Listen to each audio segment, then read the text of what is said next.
डहाणूत नवरीच्या घराजवळच वऱ्हाडाचा भीषण अपघात. भरधाव टेम्पोची कंटेनरला धडक. साखरपुड्यावर स्मशानकाळ.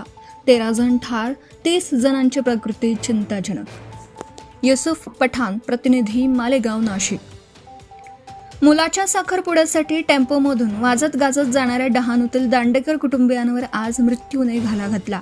वऱ्हाड घेऊन निघालेल्या टेम्पो चालकाच्या चुकीमुळे एका क्षणात होत्याचं नव्हतं झालं. चुकीच्या लेनने चाललेला हा भरधाव टेम्पो समोरून येणाऱ्या कंटेनरला धडकला. नवरीचे घर अवघ्या 100 मीटर अंतरावर असतानाच हा भयंकर अपघात झाला. वऱ्हाडाच्या टेम्पोचा अक्षरशः चेंदामेंदा झाला. या अपघातात 13 वऱ्हाडी जागीच ठार झाले. मृतांमध्ये महिला आणि मुलांचा समावेश आहे. साखरपुड्याच्या सोहळ्यावर स्मशानकाळ पसरली. 30हून अधिक वऱ्हाडींची प्रकृती चिंताजनक असून मृतांचा आकडा वाढण्याची शक्यता आहे. डहाणू तालुक्यातील बापूगाव खडकीपाडा येथील बाळाराम दांडेकर यांचा साखरपुडा धाणिवरी येथे नवरीच्या घरी आयोजित करण्यात आला होता.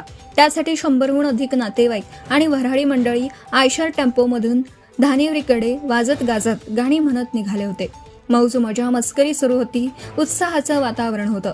इतक्यात कुणीतरी ओरडले, चला आले आले, नवरीचे घर आले. नवरीचे घर अवघ्या 100 मीटर अंतरावर असतानाच रॉंग साईडने वेगात जाणारा वऱ्हाडीचा टेम्पो समोरून भरधाव आलेल्या कंटेनरवर धडकला.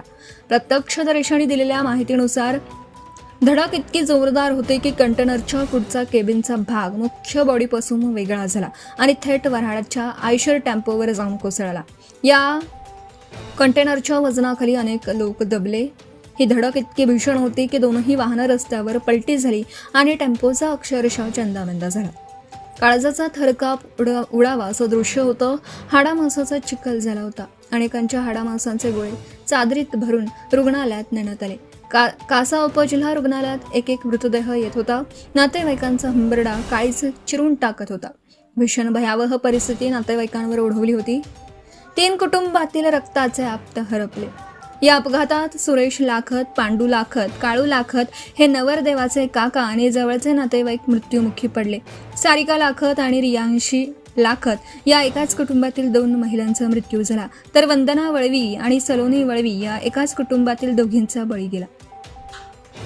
या घटनेनंतर स्थानिक ग्रामस्थांनी घटनास्थळी धाव घेत मदत कार्य सुरू केलं. त्यांनी जखमींना बाहेर काढण्याचा प्रयत्न केला. त्यानंतर पोलीस, महामार्ग वाहतूक पोलीस व आपत्कालीन यंत्रणांनी घटनास्थळी दाखल झाले.